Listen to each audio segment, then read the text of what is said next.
Ngayon po ay tanggalin natin yung ating kaisipan. Sa akin ho. At ngayong umaga ay atin pong ilagay ang ating kaisipan sa harapan ng ating Diyos. You know why?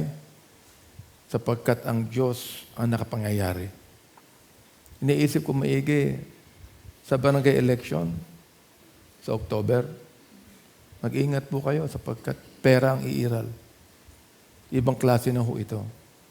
Pero kayo po, na mga leader natin, huwag kayong magadala. Andiyan pa rin kaming dalawa ni Princess. Tutulong tayo sa mga leaders natin na tatakbong chairman ngayong pong Oktubre. Ho. Hindi po titigil ang serbisyo. Andito po ang aming eklesiya. Sinasabi ko sa kanila, andiyan pa rin kami. Magkakaroon pa rin tayo ng medical mission. Kakaroon pa rin tayo ng feeding program. Makakaroon pa rin tayo ng anti-rabies program. Lahat ng serbisyong kaya naming ibigay. Kahit na hindi ako nakaupo, kahit limitado, lalabas pa rin kami ng barangay upang tumulong. Yan, makakaasa kayo sa akin at makakaasa kayo kay Benny Abante. Nandiyan po ako. Pero ngayon po, at this point in time, I would like to ask you to get out of thinking of my name. But let's raise up the name of Jesus Christ. Pwede ho ba sa pagkakataong ito? Alam nyo, nakausap ko ang more than 7,000 na mga leaders natin, na mga watchers natin. At bago ko po sila kinausap tungkol sa campaign, ako po ay nagpahayag ng salita ng Diyos. Inuna ko po na awitin ang awitin na kinumpose ng aking kapatid na inaawit po sa lahat ng mga simbahan. At ngayon po ay nais ko muling awitin natin lahat. Hindi lamang ako, ano po. Ang awiting yan ay ang title po'y Siya. Oho, Siya ang tanging daan, Siya ang katotohanan, Siya ang buhay. Sino po yan? Ang Panginoong Jesucristo. Tumayo tayong lahat. Ha? At awitin nyo, nakasama ko, okay? Awitin nyo kasama ko at talagang ilagay po natin sa ating mga puso. Ito, punong-puno ho tayo hanggang sa itaas. Palagpakan po ninyo, bawat isa. Alright. Alright. Awitin nyo, nakasama ko, ha? Buhay ko ay may kagulo, ang landa, walang patutungo. Kahit ano kay ang yan. Go ahead. Ngunit salamat ako'y natagpuan, binigyan niya ng kapayapaan. Tanging kay Jesus mayroong tagumpay. Siyang aking siyang aking gabay, siyang sa akin nagbigay buhay. Si Jesus ang katotohanan, si Jesus ang daan, siyang tanging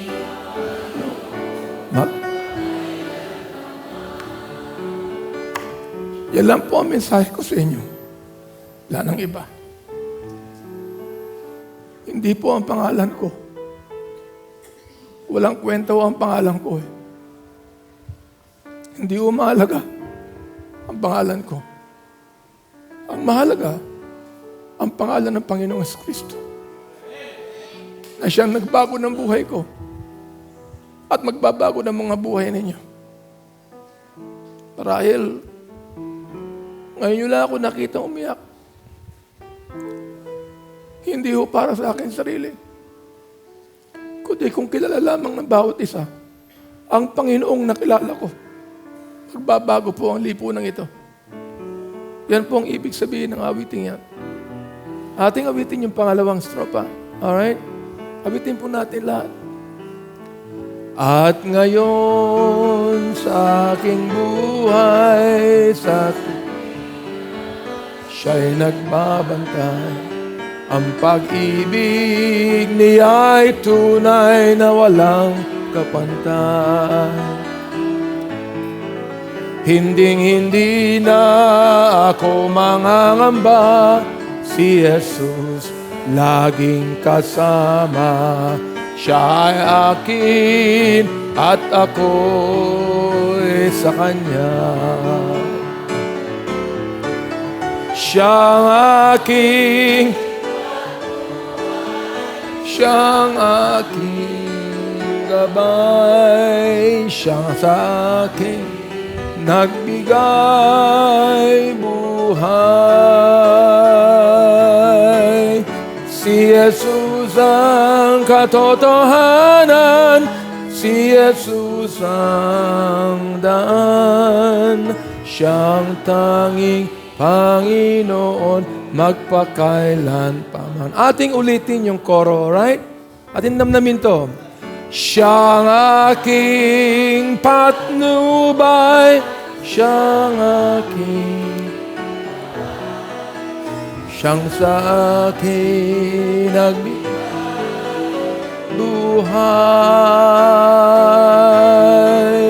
Si Jesus ang katotohanan, si Jesus ang daan, siya sa aming Panginoon magpakailan pa man.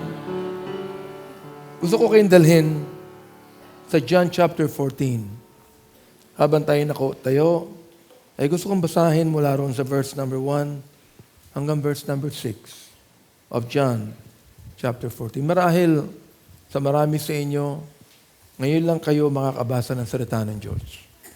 Basahin po natin ito.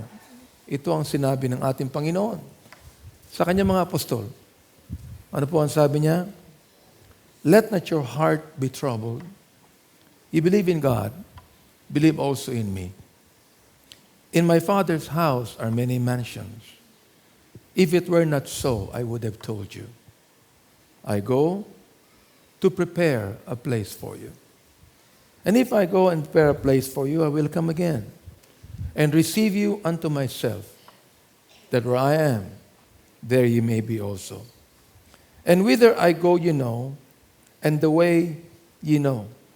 Thomas said unto him, Lord, we know not whither thou goest, and how can we know the way? Jesus said unto him, I am the way, the truth, and the life. No man cometh unto the Father but by me. Manalangin po tayo. Dakilang Diyos, salamat po sa pagkakataong nasa amin na maitaas po namin, Panginoon, ang pangalan ng Panginoong Jesucristo at may bahagi po namin ang inyong banal na salita. Hinihiling ko, O Diyos, ng lahat ay makinig. Hinihiling ko, Panginoon, na kausapin niyo ang bawat isa sa kanilang pangangailangan ng kaligtasang ibinibigay ng ating Panginoon. Salamat po sa inyong pag-ibig at biyaya sa amin. Ito po ang aking dalangin sa pangalan ni Jesus. Amen. Amen. Maupo na po tayong lahat. Kahit po ng panahon ng ating Panginoon, ay marami ng kaguluhan. During His time, napakarami ng kaguluhan. Politically, makikita nyo sa panahon ng Panginoong Jesucristo, ang Roman Empire, ang siyang nangunguna sa buong mundo. At according to history, kung makikita po ninyo, the Roman Empire is the most wicked, the most violent, the most immoral empire that ever existed in human history.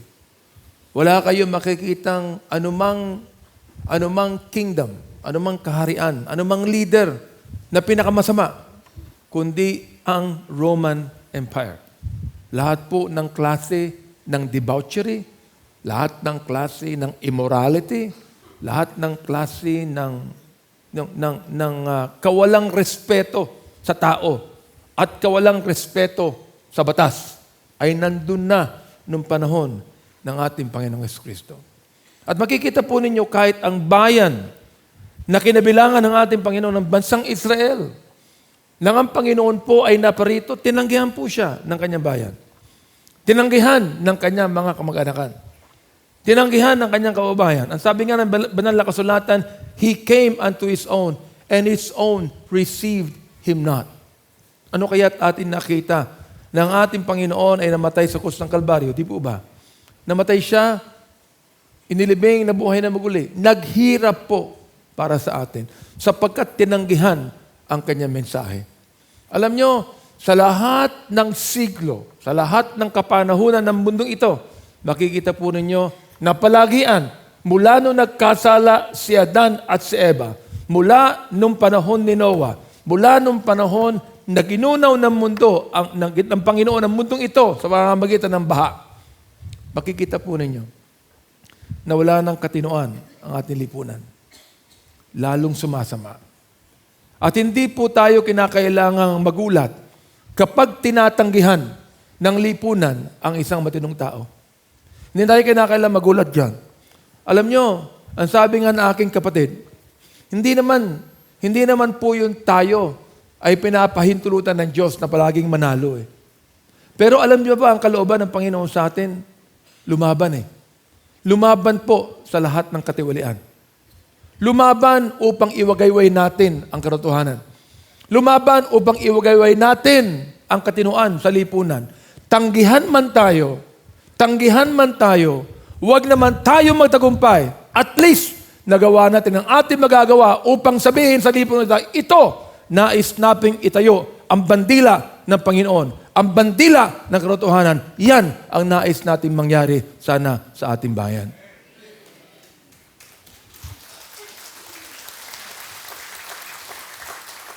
Tinanggihan po tayo. Tinanggap ko po yan. Tinanggap ko na may karangalan, tinanggap ko po yan ng buong puso na kalooban ng Diyos. Pero hindi po maaalis sa buong bayang ito, mga kaibigan, na tayo po ay lumaban ng maayos at may katinuan. Marahil, alam naman ng puso ng kalaban ko kung sino siya eh. Di ba? Alam naman niya kung anong ginawa niya. Alam ng buong distrito ang kalagayan ng ating distrito. Ito ang sinasabi ng ating Panginoon. Sabi niya, let not your heart be troubled. Huwag po tayo maglumihanan. Huwag po tayo malungkot. Bakit po? Sapagkat meron po tayong pag-asa eh. Hindi ba? At ang pag-asa po natin, hindi po sa lipunan ito. Ang pag-asa po natin, hindi sa gobyerno. Sino pang maging presidente ng Pilipinas? Duterte man yan. Makikita po ninyo, pag hindi ginanap ni President Duterte ang dapat niyang ganapin, hindi rin po siya magatagumpay. Tulad ng mga dumaang mga Pangulo ng Pilipinas. Makikita po ninyo, nanganalo si Pinoy. Hindi ba? Nangarap ang buong sambayanan. Nung nanalo po si President Benigno Aquino, ano ang pananaw ng bayan? Ito, magiging iba ito. Hindi ba? Magiging magandang itong leadership na ito. Naging maganda ba? Hindi ho.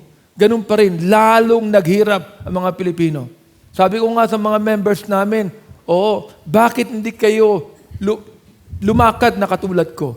Bakit hindi kayo sumama doon sa ibaba? At tingnan ninyo ang kalagayan ng maraming mga kababayan natin. Tingnan po ninyo. Kapag nakikita ko yung ating mahihirap na kababayan na sa isang maliit na kwarto nagsisiksikan sa init. Sa init, nakahiga, nakahubad dahil napakainit. Ang mga mahihirap umiinom ng kape sa katanghalian. Bakit po? Walang pagkain na makakain, mga kaibigan. Yan ba ang bansang umaasenso? Hindi. Kahit ano pang sabihin ng gobyerno, magandang economic rating natin. Kapag nakikita ko ang kalagayan sa baba, hindi ko nakikita ang pag-asenso ng bayan ito. Nakakalungkot, hindi ba? Nag-house walls po ako. Ako ay naka-smile sa maraming tao. Pero ba nakikita ko ang kalagayan na may hirap, nalulungkot ako. Nalulungkot po ako. I weep within me. Kapag nakikita ko ang kalagayan ng mga mahihirap, I weep. At ang ating Panginoon, ganun din mga kaibigan. Kaya nga, nung lumalaban tayo, nag-o-offer po tayo ng solusyon, di ba? Nag-o-offer tayo ng solusyon. Sinabi ko, panalunan niyo lamang ako. Darating ang PhilHealth sa inyo na hindi kaya magbayad ng PhilHealth. Darating ang scholarship. Darating ang livelihood program. Darating ang trabaho. Sapagkat yan lamang ang maaaring magbigay ng tagumpay sa mga mahihirap. Subalit, pinili na marami mahihirap. Tumanggap na 1,000. Tumanggap na 1,500 pesos. At magpalagay ng indelible ink sa kanilang mga daliri. Pinili na marami mahihirap na magkaroon sila ng pera sa isang araw. Pero nagdurusa ang buong distrito ng 3 taon. Kakalungkot, ano po? Yun ang kasadlangan ng ating lipunan. Pero anong sabi ng Panginoon sa atin? And I would like to comfort each one of you right now. Let not your heart be troubled. Alright? Anong sabi ni Kristo? Ye believe in God, believe also in me. Manampalataya ka sa Diyos at manampalataya ka rin sa akin. Sabi ni Kristo, ako ang pag-asa mo. Amen po ba? Ako lamang ang makapagbabago ng tao. Ako lang ang makapagbabago ng lipunan. Manampalataya ka sa akin. Wala tayong pwedeng panampalataya o sandigan ng ating buhay o pagkatiwalaan kundi ang Panginoong Jesucristo lamang. Yan ang nais kong bigyan diin sa inyo ngayong umaga. Anong sabi niya sa verse number 2? In my Father's house are many mansions. Sa tahanan ng aking Ama ay maraming mga mansyon. Nakikita ko ang kalagayan ng maraming mga tao sa ating mga barangay. Kung paano naghihirap. Ayos kong sabihin sa inyo, kung yung mga tao naghihirap na yan ay mananampalataya lamang sa ating Panginoon, magtitiwala sa Kanya, darating ang panahon na tayo kakaunin ng Diyos mula sa lupang ito at lalagay na tayo sa kaharian na lahat ng mga taong sumampalataya sa Kanya ay magkaroon ng sariling mansyon.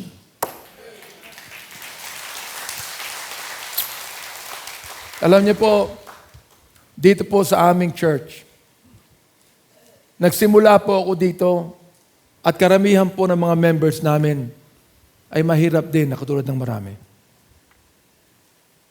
Tinuruan po namin ang prinsipyo ng salita ng Diyos. Tinuruan namin kung paano pagpalain ng Panginoon. Sinabi namin, there's no virtue in poverty. Sinabi namin na pwede kang pagpalain ng Diyos kung makikinig ka sa Kanyang salita. Meron kami rito mga naging members na dati mga informal settlers. Pero ngayon masaya ng bahay. Pinagpala ng Diyos. Bakit po? Nakinig sa Kanyang salita. Marami dito mga members natin, mga kaibigan, na hindi na dadaan sa kahirapan. Hindi na babalik pa sa isang mahirap na buhay. Bakit po? Pinagpala ng ating Panginoon. Yan po ang ibig sabihin yan. Kaya makikita po ninyo, itong aming eklesiya, itong aming building na aming binigay sa aming Panginoon sapagkat He deserves the best. He deserves the best of our service. He deserves the best of our lives. He deserves the best of everything that we have. Why? Sapagkat lahat ng mga pagpapala ay nanggagaling sa Diyos.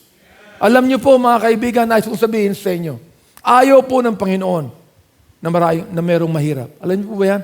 Ayaw ng Diyos na merong mahirap. Pero gusto ng lipunan na sila yung maging mahirap. Gusto ng politiko na sila ay maging mahirap. Sapagkat hanggat maraming mahirap, ang mga politiko na trapo ay mananatili sa kanilang kapangyarihan.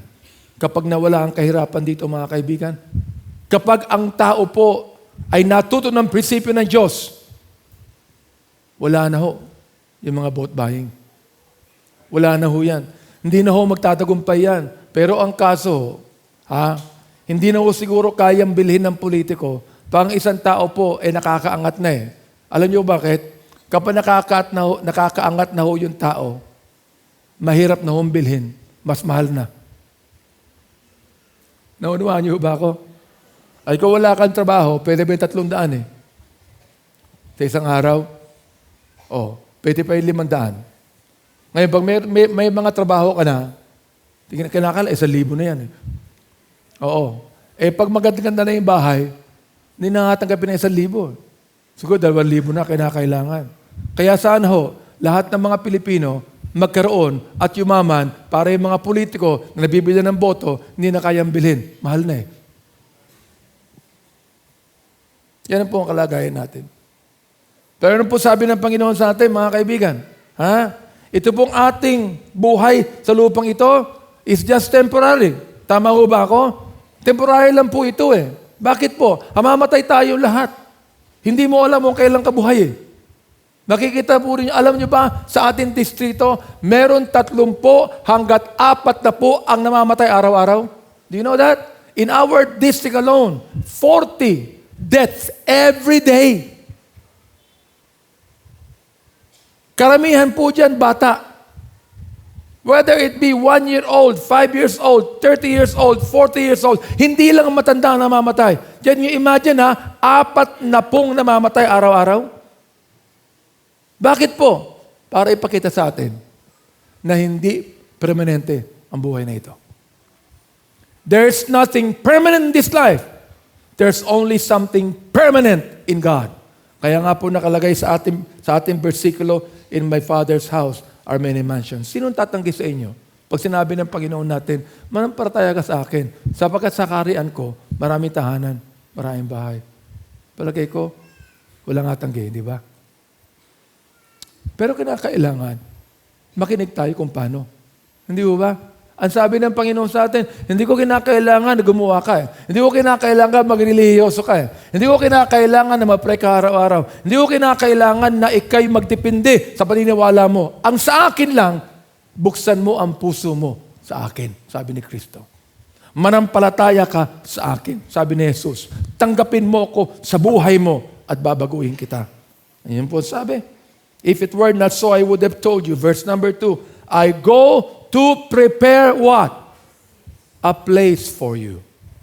Hindi ba?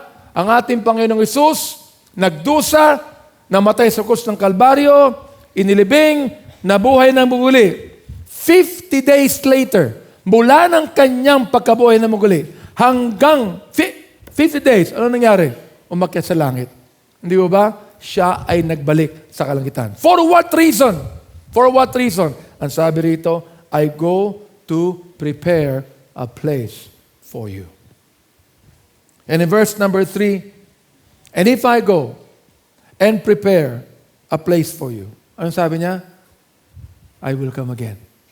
Now just imagine the hope that is in us. Maaaring matalo ako ng ilang beses. Pero kahit sa ganung pagkakataon, mga kaibigan, kung kailan mo ang Panginoon sa buhay mo, hindi ka pa rin talo Panalo ka pa rin. Bakit? Ang sabi ni Kristo, ako ay darating muli.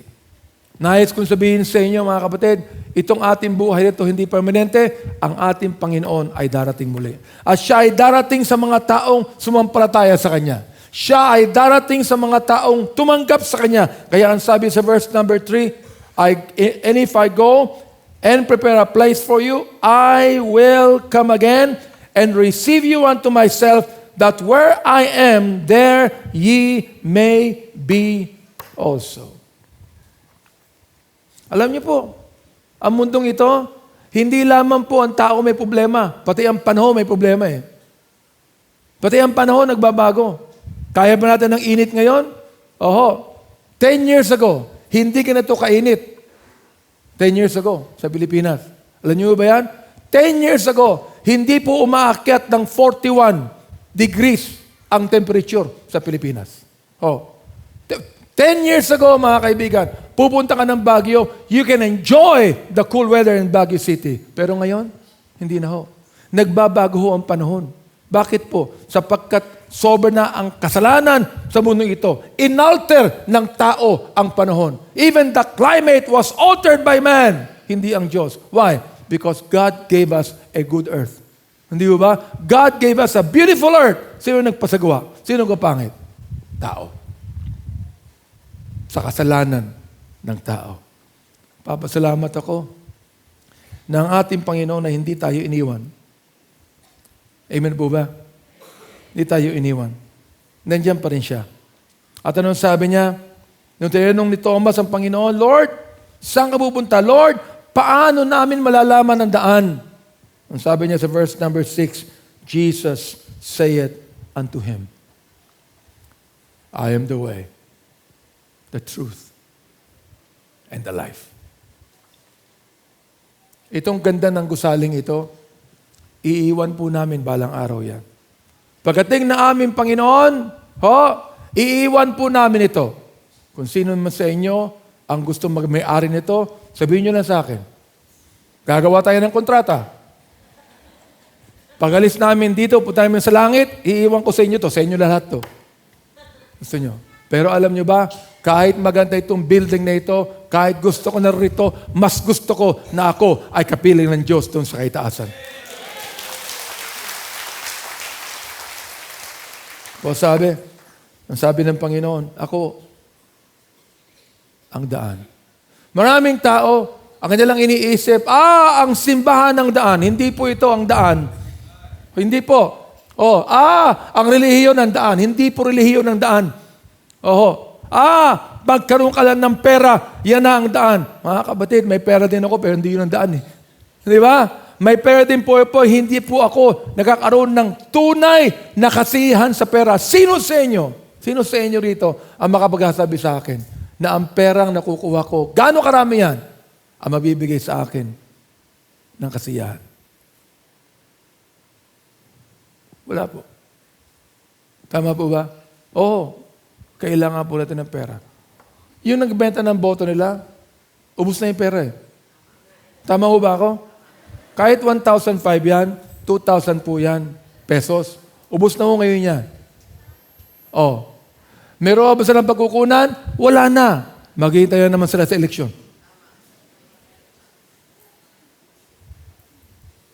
Bakit? Pag pera pinag-uusapan, nagiging makitid ang utak ng tao. Bakit pag pera ang pinag-uusapan, nagiging bobo ang maraming tao? Yan po sinasabi ng ating Panginoon eh. Mag-depend ka sa pera. Ako sinasabi ko sa inyo palagi ito. You know what? Your money can buy the most expensive house. It cannot give you a home. Do you realize that? You can buy a very expensive house, mga kapatid, mga kaibigan. Pwede mong gamitin ang pera mo dyan po sa aming tirahan sa Bel Air. Hindi ko kaya magbayad ng bahay dyan. Bakit? Sapagkat ang per square meter ng property niyan, 100,000 pesos. Per square meter, ganyan kalang kalaki. Can you imagine ganyan kalaking property? 100,000. Saan ka nakakita ng ganun? Hindi ba? Kung halimbawa may 100,000 ka, bibili ka ng 1 square meter ng property, yun lang ang lupa mo. Doon ka matutulog, doon ka tatayo. Okay. Magkano ang bahay na pinapatayo ngayon dyan? Sa Makati? Alright. Nag-a-average ng 80 to 100 million. Bahay lang yan. Bahay lang po yan. 80 to 100 million. Pero pag nagkaroon ka ng ganyan, hindi po, ang pera, hindi kayang bilhin ang tahanan, mga kaibigan. Pwede kang bumili ng pinakamahal na bahay, pero nais kong sabihin sa inyo, kahit sa loob, hindi po tahanan yan. Nag-aaway ang mag-asawa dyan. Nakakawindang-windang ang pamilya. Money can buy a very expensive house. It cannot buy a home. Money can buy the most comfortable bed. Ang kama namin mag-asawa, hanggang ngayon, kami magkatabi pa. 39 years. 9 years ba ma? Of being together. Maraming mga mag-asawa, hindi na magkatabi. Kami magkatabi ka. Magkatabi pa. Kahit na ang katabi ko, lola na.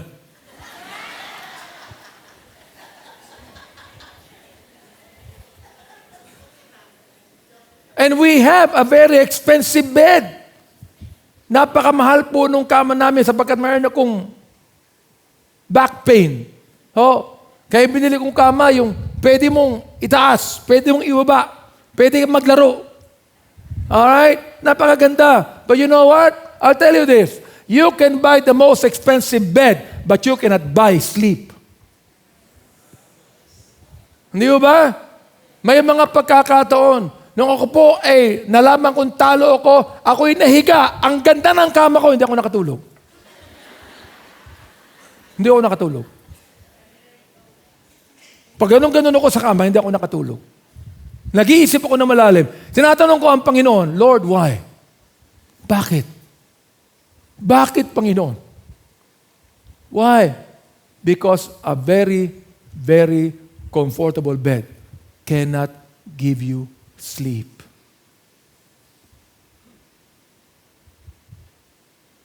Money can buy you the most delicious food. Am I right? Gaano kamahal yan?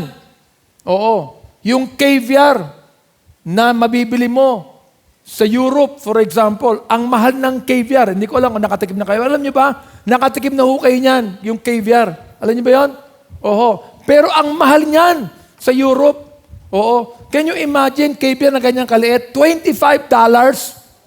Oh, ano ba yon? Ano ba yung caviar? Pinaganda mo pa yung caviar. Itlog lang ng isda yan eh. Hindi ba? Itlog ng isda yan. Iprito mo. Masarap na yun eh. Oo. Pero mahalo yun sa Europe. But the thing is this. Money can buy you the most expensive food. It cannot buy you appetite to eat. Tama ho ba ako? May mga pagkakataon, ang sarap ng pagkain doon sa hapagkainan. Napakamahal niyan. Pero wala kang ganang kumain.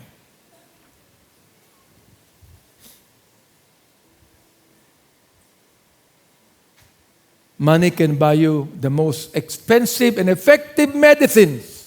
Ako, meron akong maintenance araw-araw. Diabetic po ako. Meron akong maintenance araw-araw. But you know what? It cannot give you health. Kahit na gaano ka-effective ng gamot na yan, kahit gaano kamahal yan, hindi po nagbibigay yan ng kalusugan sa tao. Hindi ho ba? Hindi ho. Kaya kalimutan po natin mga kaibigan na ang perang ito ang kasagutan ng anuman sa ating buhay.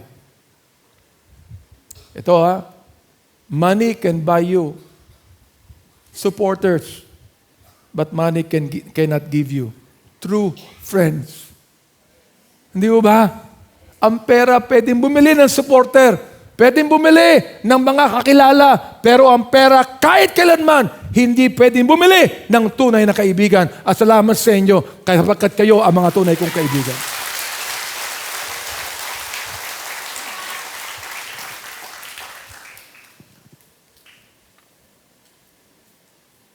Ang isang kagawad po natin sa San Miguel, inuperan po ng kanyang chairman. Sabi ng chairman niya, binigyan ako ng 50,000.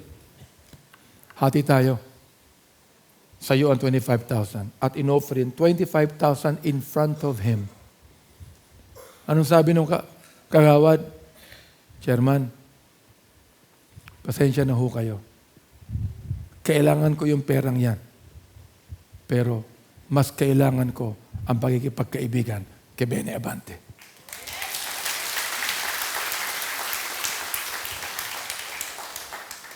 Meron pong isang kagawad, sa buong duration ng kanyang buhay bilang kagawad, nasa kabila siya. Pero inamin niya sa harapan ng mga supporters namin sa Santa Mesa.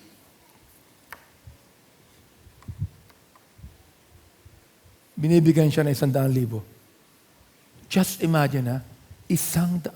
Sinong politiko ang magbibigay ng 100,000 sa isang tao? Nung araw, nung siya pa'y nasa kabila, tinanggap niya yun . Sinabi niya, ngayon po, siya'y lumipat sa akin. Sabi niya, hindi na ho. Sorry. Kay Benny Abante na po ako. Kahit ano pa sabihin niya. Mga kaibigan, ang ginhawang binibigay ng salapi, parang dilian lang yan . Pero ang pagbabagong binibigay ni Kristo, permanente po yan, mga kaibigan. Alam nyo, ang pera, pwedeng bumili yan ng pendant.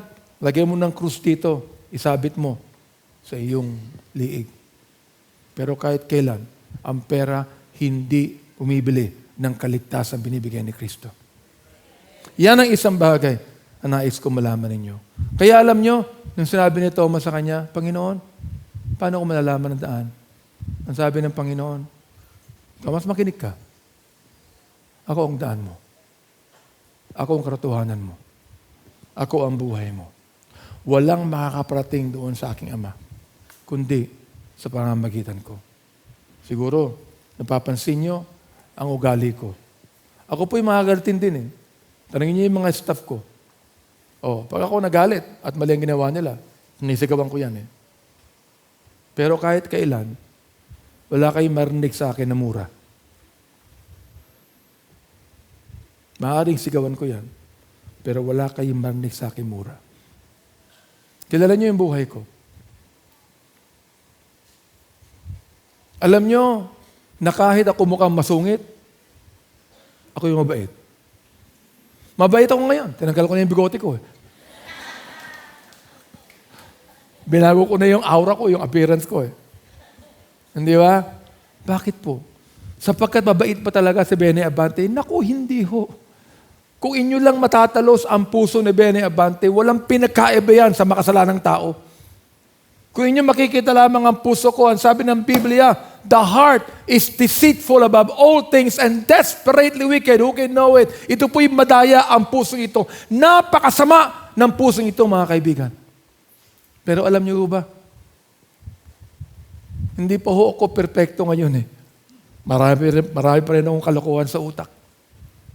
Pero ako nagpapasalamat na sa araw-araw po ng buhay ko, binabago ko ng Panginoong Jesucristo. Mapapansin po ninyo na wala po akong bisyo. Bakit po? Sapagkat ayaw ko. Sinong ayaw manigarilyo samantalang ginagawa ng lahat yan? Di ba? Di ba? Sinong ayaw uminom? Ginagawa ng lahat yan. Sinong ayaw magtungit? Sinong ayaw magsugal? Am I right? Ginagawa ng lahat yan. Sinong ayaw mambabae? Ginagawa ho lahat yan. Sabi ko nga doon sa mga leaders ko, may pera ako. Kaya kong bilhin na sino pinakamagandang artista dyan. Pero ba't ko aaksahin ang pera ko? Can you imagine? Nung ako po'y congressman, merong bugaw sa kongreso. Ngayon ko lang nga sabihin sa inyo, ha? May bugaw sa Congress. Ito, laos na artista ho ito. Pag sinabi ko yung pangalan sa inyo, kilala nyo, kayong mga matanda. Nung unang-unang araw po namin sa Kongreso, punong-puno ang gallery. Ang gaganda ng mga babae ron. Mga bata, mga artista, mga artistahin. Kausap ko si Benhar Abalos. Sabi ko sa kanya, Benhar, ang dami mga gandang babae dyan sa gallery. Ano ba yung mga anak ba ng congressman yan? Sabi ko, alin? Hindi. Pambira ka naman. Panuorin mo yung mga congressman na may dalang cellphone. At yung mga babae may dalang cellphone. Mamaya, mawawala yung congressman. Mawawala rin yung babae sa gallery. Aba, totoo nga. Wala pang isang oras. Wala na yung mga congressman. Wala na rin yung mga babae sa gallery. Nilapitan ako ng bugaw. Sabi niya sa akin, Congressman, gusto mo? Sabi sa akin, sinong gusto mo? Binigyan ako ng pangalan. Magugulat kayo kung sinabi ko yung mga artista ho itong kilalang-kilala ninyo. Nagalagay ang presyo. Merong 50,000, merong 100,000, hanggang 1,000,000. 1,000,000. Tinanong ko, naging interesado ako eh. Sabi ko, itong 1,000,000 na itong artista, kilala eh. Hindi mo akalain. Kasi sa harapan ng television, matino eh. 1,000,000 ito. Ilang araw to?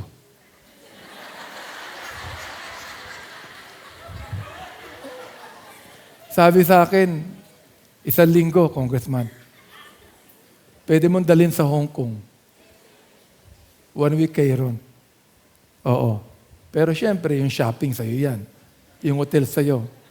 Sabi ko, sige, magpapaalam muna ako sa misis ko.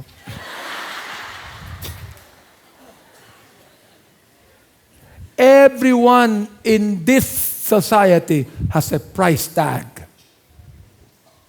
Pero alam niyo po ba mga kaibigan, papasalamat ako. In a way, si Yesu Cristo po, binabago ang buhay ko araw-araw. Kahit na hindi pa talaga bago. At darating ang panahon na mawawala po ako rito. Doon po sa langit. Perfect na ang katawan ni Benny Abante. Wala nang kasalanan, wala nang iba. Alam niyo ho ba, ganun din ang gustong gawin ng Panginoon sa inyo. Ganun din po.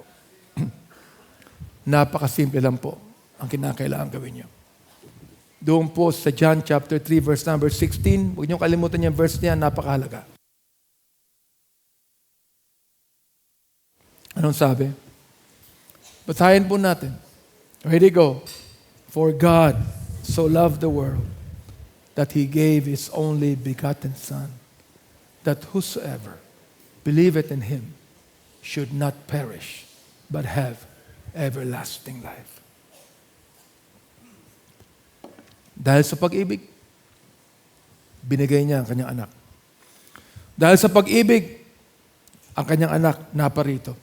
Dahil sa pag-ibig, ang kanyang anak nabayubay sa krus. Dahil sa pag-ibig, ibinigay ni Jesus ang kanyang buhay. Dahil sa pag-ibig, ang sinumang sasampalataya sa Kanya. Sino man, ano man ang kalagayan mo, ang sinumang sasampalataya sa Kanya ay huwag mapahamak, kundi magkaroon ng buhay na walang hanggan. Sino po ang tatanggi sa buhay na walang hanggan? Wala ho. Di ba? Ano lamang ang dapat gawin ng tao? Romans 10:13. Napakasimple ang sabi ng Panginoon. For whosoever shall call upon the name of the Lord shall be saved. Ang sino mang tatawag sa pangalan ng Panginoon ay mailigtas. Ngayong umaga, mga kapatid, mga kaibigan, hindi po congressman nakikipag-usap sa inyo, pastor. Ngayong umaga po, mga kaibigan, hindi isang kilalang tao na nakikipag-usap, pero isang ordinaryong tao na nakakilala sa Panginoon at niligtas ng Diyos. Ang kahilingan ko lamang, ba't natin subukan na tumawag sa Kanyang pangalan? Hindi po natin subukan at tanggapin siya sa ating buhay. Magsisi ng lahat ng ating kasalanan. At ngayong umaga, sabihin sa Kanya, Panginoon, kailangan ko yung kaligtasan mo. Kailangan ko ang pagbabago mo. Kailangan kita ngayon. Tanggalin niyo man ang mga iniisip niyo. Alalahanin niyo lang kung sino tayo sa harapan ng Diyos. Makasalanan, napapahamak. Yan tayo sa harapan ng ating Panginoon. Kinakailangan lang aminin natin, ako'y makasalanan. Ako'y nawawala. Ako'y napapahamak. Wala akong paraan o kalakasan man lang para maligtas. Kailangan kita. Nais kong ng pagbabago na ibinibigay mo. Tumayo po tayong lahat. Habang lahat po ay nakatayo, nakapikit ang mga mata, nakayuko ang mga ulo. Sa pagkakataong ito, mga kaibigan, ay nais ko nakalimutan ang anumang bagay, kundi ang sarili mo. Nais kong ilagay mo ang iyong sarili sa harapan ng Diyos na umibig sa iyo. Nais ko ngayon na tingnan mo ang ginawa ng Panginoong Hesus sa iyong buhay. Nais ko ngayon na tingnan mo ang pangangailangan mo. At ilapit mo sa ating Panginoon.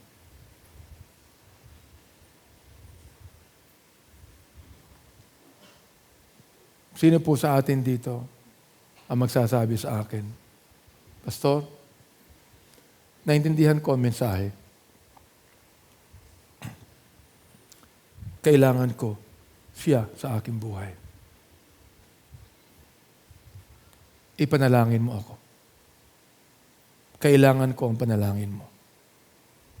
Sino sa inyo magsasabi niyan? Itaas mo ang kamay mo. Papanalangin kita. Salamat. Salamat po. Salamat. Sino pa? Taas. Salamat po. Maraming salamat sa inyo. Salamat po. Thank you. Thank you. Who else? Sino pa? Maraming salamat po. Thank you. Salamat. Salamat sa inyo. Maraming salamat po. You can put your hands down. Salamat po. Manalangin ako. At pagkatapos kong padalangin, iimbitahan kitang lumapit sa altar. Pag puno ng altar, basta lumapit ka lamang. Kung nasa taas ka, pwede ka bumaba dito.